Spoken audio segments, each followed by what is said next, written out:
because I refuse to not be first. Do we do enough? Well, I never shut up about it. It must have been about 16, 17.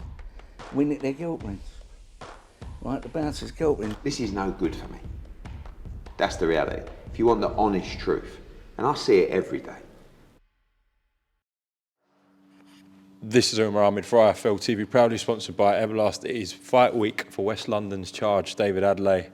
This Friday night, live on BT Sport at Your Call. Good memories at Your Call last time, wasn't it, Dave? Yeah, man, real good memories. You know, got to when you get to relive it on Friday. Absolutely. Take on Emma Amaltovic. I think that's how you pronounce his name. He's only had one loss on his record against Filip Bergovic. Seen much of him? Done much film study of him? Not really. I just focus on myself. I know he's a good fighter. What he's experienced, he's WSB. He's had a lot of amateurs. He's stopped a few people in the amateurs, so that shows his power. He's got a good right hand. Yeah, man. He's kind of older, so he's got the brain and whatnot. But he just can't live up with me, man. It's just two different things, isn't it? Well, considering he has been in the WSB, fundamentally he's going to bring a decent level of skill sets, you believe, this Friday night. Mm-hmm. Oh yeah, definitely. He's going to bring something different. Like you said, he's experienced. Being in the WSB, he's had a lot of God knows how many amateur fights. I know he stopped some people in the amateurs, like I said before. And, you know, to stop people in the amateurs isn't easy. There's a lot of world level fighters that we know nowadays, and they don't really have a lot of stoppages in the amateurs. So, and then he showed up against Hergovic only on a week's notice. I mean, the fight was only 3 rounds, but he still had a good account of himself. So, you know, yeah, he's a good fighter. I know you've been progressing very well in your last couple of fights, whilst you've been basing yourself out in the States or Puerto Rico at your camps. So just give us a bit of an insight into what it's like over there and why you've decided to take yourself out there, David.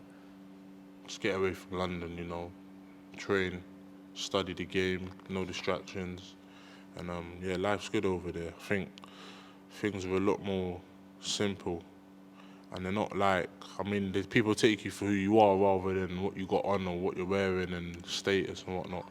Everyone there seems to be pretty normal, so yeah, it's good, it's humbling to see how the other people live. What's the best thing about Puerto Rico? The weather.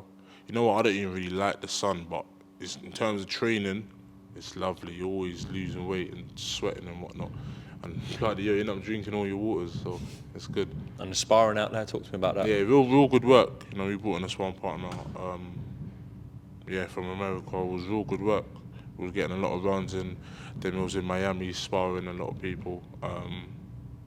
Yeah, sparred a few people. So yeah, it was all good work. Do you not miss London when you're out there? I miss home, not London per se, but I miss home. You know, just the fact that it's home. So when I'm coming home, I'm in a normal routine. When you're over there, you got to kind of get into a routine. So I just miss that. But in terms of London, not really. It's just home, right? I mean, I can adapt anywhere. Still 100-0 in the streets here? 100-0 in the streets here. Trust me, undefeated. We're looking to go 12-0 this Saturday. Obviously, the win is the most important thing, David. Yeah. But you did produce an incredible knockout last time that went all over the internet. So I'm sure that is still important to you this Friday if the opportunity comes to knock your man out. Definitely, if the opportunity comes, I'm going to take it. I've got 10 rounds though, so I've got a long time, you know, to go in there, have fun, enjoy it, you know, see what he possesses, see his attributes, see what he's good at, see what he's bad at, and then it's for me to go out there and exploit it.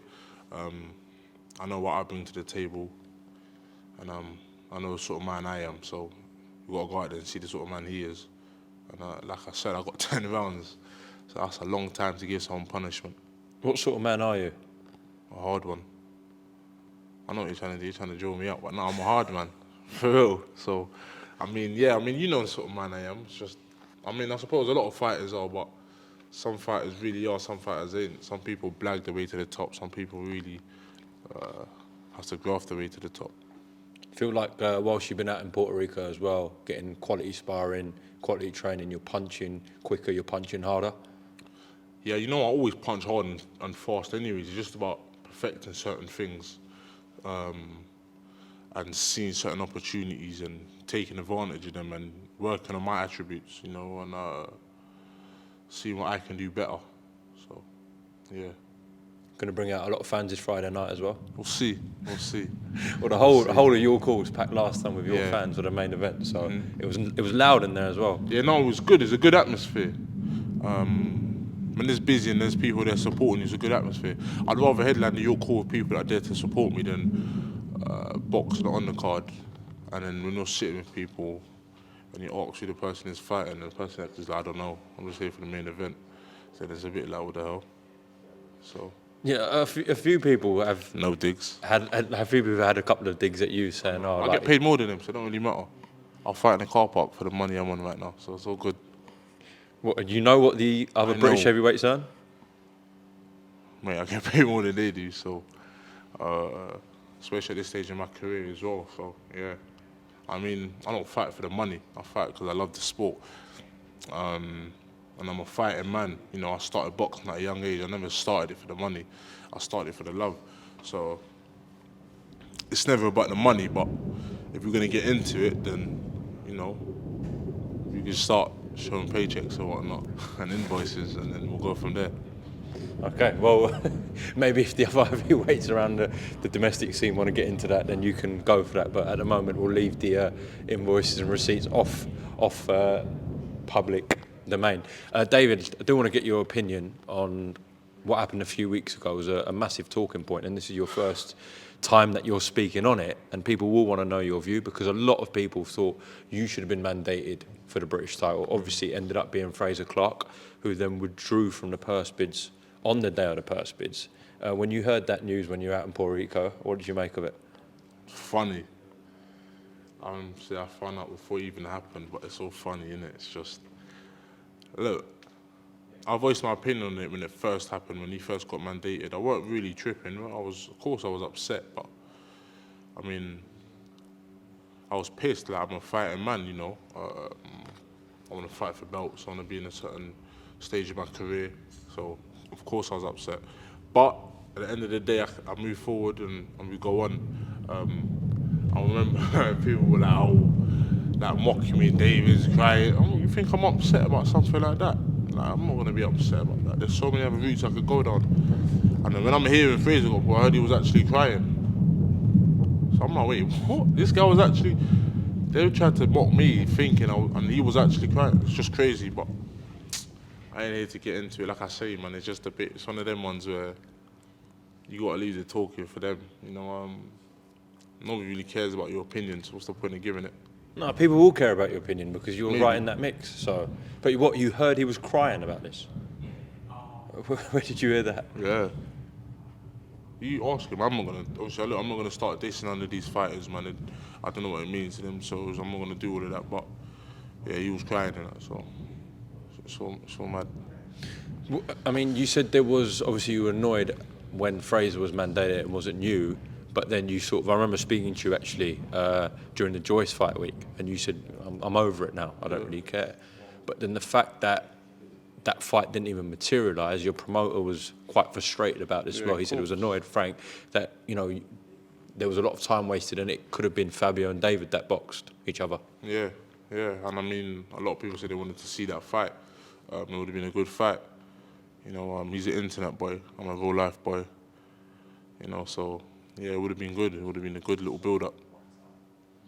Well, from what I'm hearing is that, obviously, touch wood, you win this Saturday. That's Good willing. exactly. That it's not even a case of Queensberry asking the board to, you know, lobby you, or them lobbying you as a British title challenger. You will be mandated by the board, is what I've heard. What does that mean if I'm mandated by the board? What does it mean? That means that you'll be ordered to fight for the British title, which Fabio Wardley holds. And then they're going to force me to fight for the British Well, title. then George, Warren and Matchroom will enter a period of negotiations. Yeah, if they've they got to can't do the reach a whole deal, purse bids. then purse bids. Yeah, it's funny. We'll see what happens. Don't care for none of them. My career's on me. You know, I don't care for Wardley. I don't care for none of these fighters. And if that coming across rude, and that's how I mean it. I mean it in the rudest way possible. I don't care about none of them. So that fight happens. Like I said, I ain't getting pulled out of no fights, mate. Put it that way. And I ain't shying away from no fights. So if that's what gets made, it gets made. But I'm on my sort of trajectory now.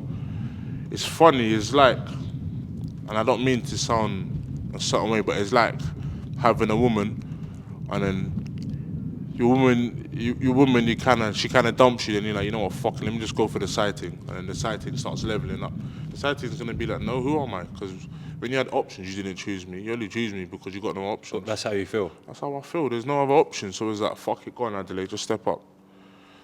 I mean, you're the side bitch, but don't worry, man.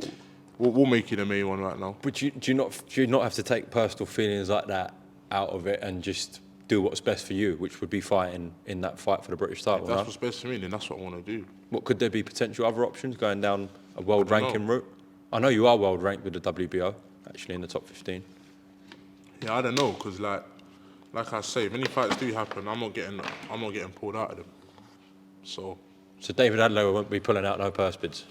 I ain't gonna be pulling out no purse bids. If the fight gets ordered and it ends up happening and whatnot, then so be it. But look, this is what I'm saying. This is the first time I'm talking on it, and I know I'm not really I'm being a bit evasive. I'm not really answering your questions, but it's not about them. It's about me right now. Okay, and yeah, of course, you got to do your job this Friday night. I do have to ask you as well, on a side note, a few Sundays back now, what on earth happened with you and Frazer Clarke on that live with Tunde and Spencer? Just I was bored at home. I kept getting called up to join some sort of Zoom call, and I joined it. You know, I suppose it was good. It was good entertainment for everyone else, but yeah, I was bored at home. So, you know, usually I don't really do interviews, so I just ended up doing it. And yeah, he was giving it, I was giving it. I seemed to rustle his feathers. So. But it's strange because it was very. I don't know about any prior history between you two. No, we ain't got no history. And it was very amicable at the start, and then something ignited it. No, because this is the thing. I was hearing stories, and he kept badmouthing me. So I was thinking, well, I never badmouth him, but at the end of the day, it's boxing at the end of the day. So yeah, he just obviously started dissing me. So if that's what it is, that's what it is. I mean, it was entertaining, though. I can imagine that, though. I mean, a lot of people was calling my phone, texting my phone. My phone was getting off. So, but yeah, it was good. It was good entertainment for everyone once it lasted. Both of you screwing up to the camera. Yeah, I wasn't really pissed though. Like I said, man, I was just good to kind of rustle his feathers, man. They could see like he bites easily. So, a lot of people were like, damn, they never even knew Frazer had that side to him. I was like, see, to even get it out of him. Well, he said he's going to slap you in person when he didn't say that. He didn't say that. I heard it. He didn't say he's going to slap me. What did he say? He said something about a slap. I'm like, you could never. Like I said to you, no fighter's going to do that to me. And I don't even, no fighter's going to do that to me. And you're good because you tried to chip me out my position, but no fighter's going to slap me. Seriously, no fighter's going to do it.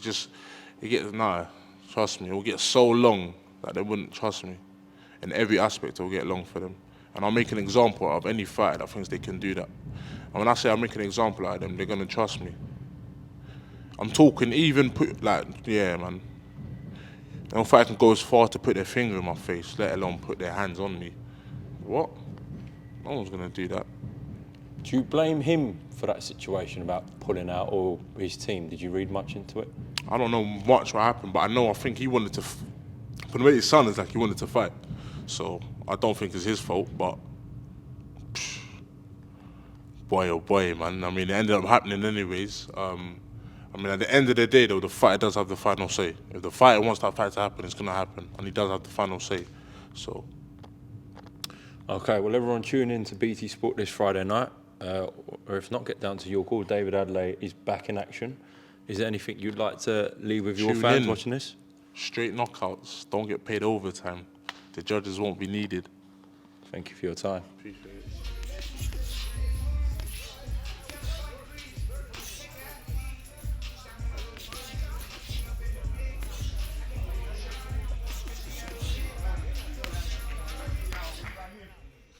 Because I refuse to not be first. Do we do enough? Well, I never shut up about it. It must have been about 16, 17. We nicked their guilt rings. Right, the bouncer's guilt rings. This is no good for me. That's the reality. If you want the honest truth, and I see it every day.